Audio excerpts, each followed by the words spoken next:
નમસ્તે વિદ્યાર્થી મિત્રો,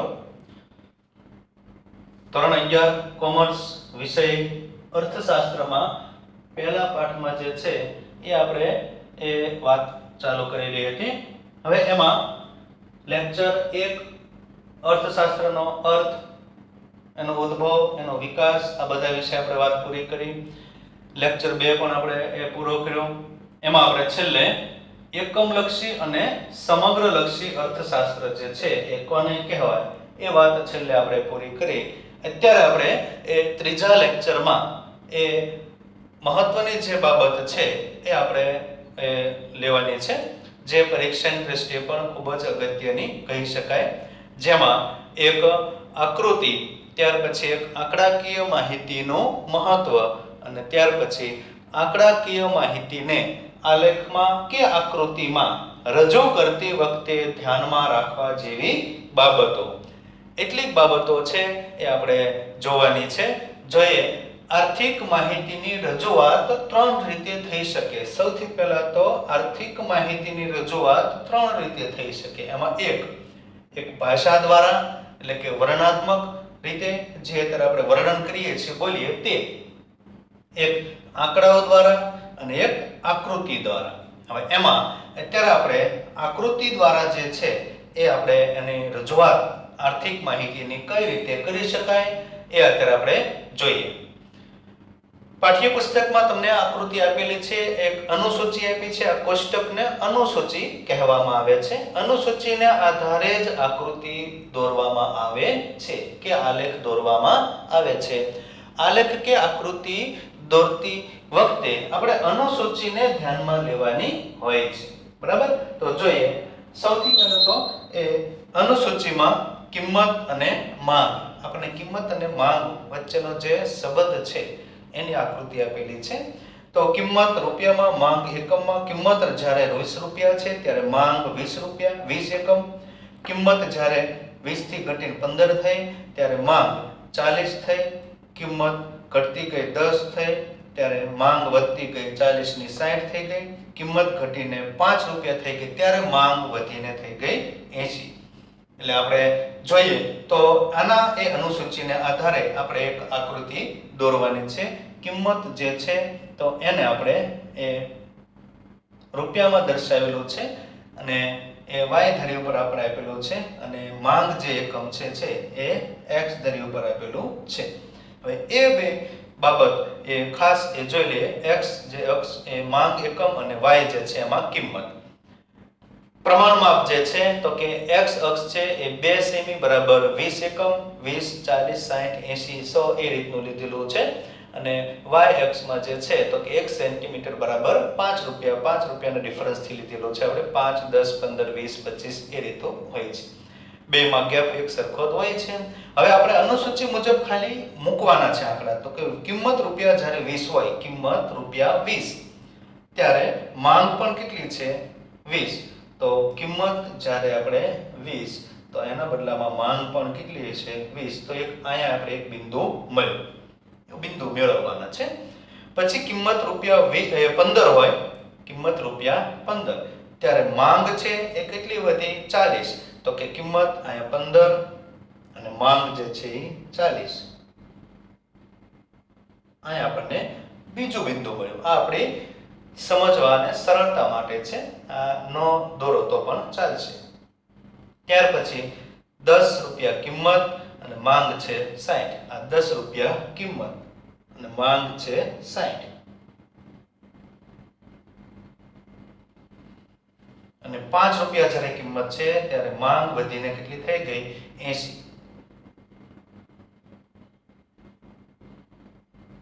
તો અહીંયા આપણને બિંદુ મળ્યું.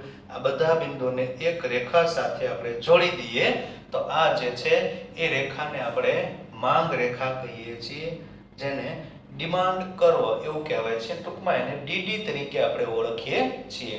એને આપણે એ સંજ્ઞા આપી દીધી A B C D, બરાબર? કહેવાનો અર્થ શું છે કે જ્યારે કિંમત 20 રૂપિયા હોય ત્યારે માંગ પણ 20 રૂપિયા છે. કિંમત ઘટી તો માંગમાં શું થયો? વધારો થયો. કિંમત હજી ઘટે છે, 15 ની બદલે 10 થઈ જાય તો માંગ 40 ની બદલે 60 થઈ જાય. કિંમત હજી ઘટીને 5 રૂપિયા થઈ જાય ત્યારે માંગ વધીને 80. ટૂંકમાં કિંમત ઘટે છે તો માંગ વધે છે. ત્યાર પછી કિંમત જેમ જેમ વધતી જાય તો તેમ તેમ માંગ ઘટે છે. તો આનો અર્થ એવો છે કે માંગ અને કિંમત વચ્ચે કેવો સંબંધ છે? વ્યસ્ત સંબંધ છે. એક વધે છે તો એક ઘટે છે.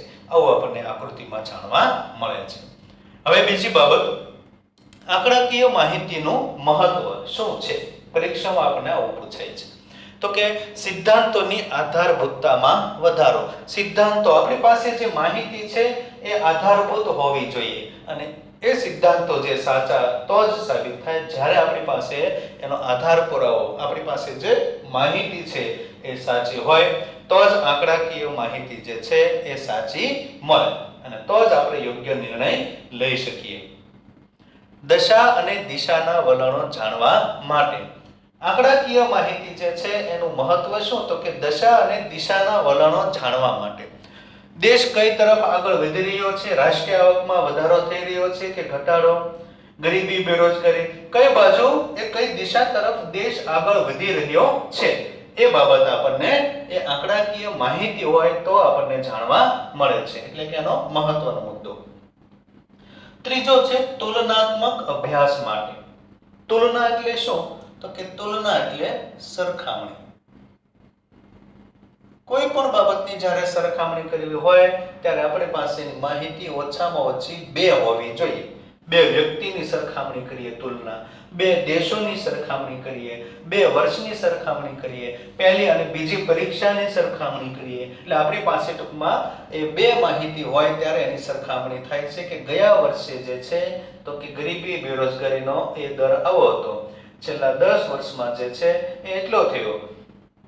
વસ્તી ગણતરી જે છે તો કે 2001 મુજબ એટલી વસ્તી હતી તો 2011 મુજબ એટલી છે તો 2021 મુજબ હવે એમાં કેટલો ફેરફાર થશે. બે ટૂંકમાં વર્ષોની સરખામણી કરવા માટે આપણી પાસે આંકડાકીય માહિતી હોવી જોઈએ.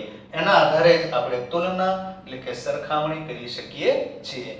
અને ત્યાર પછી સંક્ષિપ્તમાં રજૂઆત માટે કેટલી બધી વધારે વિગતે માહિતી હોય પણ એ માહિતી જે છે એને એકદમ ટૂંકમાં એટલે કે સંક્ષિપ્તમાં રજૂ કરવી હોય તો એ આપણે આંકડાકીય માહિતી જે છે એના દ્વારા રજૂ કરી શકીએ છીએ. માનો કે એ આપણે માંગ અને એ કિંમત વચ્ચેનો સંબંધ કેટલું બધું આપણે જોયું કે ભાઈ વ્યસ્ત સંબંધ છે, એ કિંમત વધે તો માંગ ઘટે છે, કિંમત ઘટે તો માંગ વધે, આ બધું. તો એના એ બદલે માત્ર આપણી પાસે આ માહિતી છે, આ આંકડા છે, આ આંકડાકીય માહિતી છે તો એના આધારે આપણે એને એકદમ ટૂંકમાં સમજી શકીએ છીએ, સરળતાથી અને બીજાને સમજાવી શકીએ છીએ. બરાબર? તો આ બાબત આપણે જોઈ ગયા. મહત્વની અને એ છેલ્લી બાબત આપણે આજના એ લેક્ચર માટે, તો આંકડાકીય માહિતીને આલેખમાં કે આકૃતિમાં રજૂ કરતી વખતે કઈ કઈ બાબતોને આપણે ધ્યાનમાં રાખવાની છે. તો એ બાબતોમાં 3 બાબત છે. એક વિશ્વસનીય પ્રાપ્તિ સ્થાન, બીજું સ્વતંત્ર ચલ અને પરતંત્ર ચલ અને સ્કેલ માપની પસંદગી. સૌથી પહેલા વિશ્વસનીય પ્રાપ્તિ સ્થાન. આપણે જે આકૃતિ કે આલેખ બનાવીએ છીએ તો એ આલેખ સાચો હોવાની શક્યતા ક્યારે વધે કે જ્યારે એ પ્રાથમિક માહિતી કે જે આપણે મેળવેલી છે એ સાચી હોય. તો સાચી માહિતી જો આપણે મેળવેલી હશે, વિશ્વસનીય પ્રાપ્તિ સ્થાન, માહિતી મેળવવાના જે સ્ત્રોત છે એ સાચા હશે, બરાબર, સાચી માહિતી હશે તો જ આલેખ સાચો દર્શાવી શકાય અને તો જ એના આધારે આપણે એનું વિશ્લેષણ પણ સાચું લખી શકીએ, નિર્ણય પણ યોગ્ય લઈ શકીએ. એટલે જે માહિતી આપણે પ્રાથમિક મેળવીએ છીએ એ વિશ્વસનીય હોવી જોઈએ. બીજું, સ્વતંત્ર અને પરતંત્ર ચલ. x એ સ્વતંત્ર ચલ છે અને y જે છે એ પરતંત્ર ચલ છે. હંમેશા આલેખ જે તમે દોરો છો એમાં આડી ધરી જે આ છે, બરાબર, એ હંમેશા x અક્ષ હોય છે, યાદ રાખજો. પછી એકાઉન્ટ હોય, સ્ટેટ હોય કે પછી ઇકોનોમિક્સ હોય, બરાબર. તો આડી ધરી જે છે એ હંમેશા x હોય છે અને x એ કેવો ચલ છે? સ્વતંત્ર ચલ છે. અને ઊભી ધરી જે છે એ હંમેશા y ધરી હોય છે અને એ કેવો ચલ?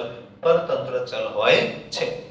આ બે બાબત જે છે એ ખાસ યાદ રાખવાની. તો x એ સ્વતંત્ર અને y એ પરતંત્ર ચલ એ બે આલેખની જે કાંઈ ધરી ઉપર આવતું હોય એટલે કે હવે આપણે યાદ રાખી લેવાનું કે આડી ધરી જે છે એમાં જ હંમેશા x આવે કે જે સ્વતંત્ર ચલ છે અને y જે છે એ ઊભી ધરી આવે જેને આપણે પરતંત્ર ચલ તરીકે ઓળખીએ છીએ એ બે એ વ્યવસ્થિત વિગતે લખી નાખવાનું એટલે આલેખ જે છે એ ક્યારેય આપણો ખોટો હોઈ શકે નહીં.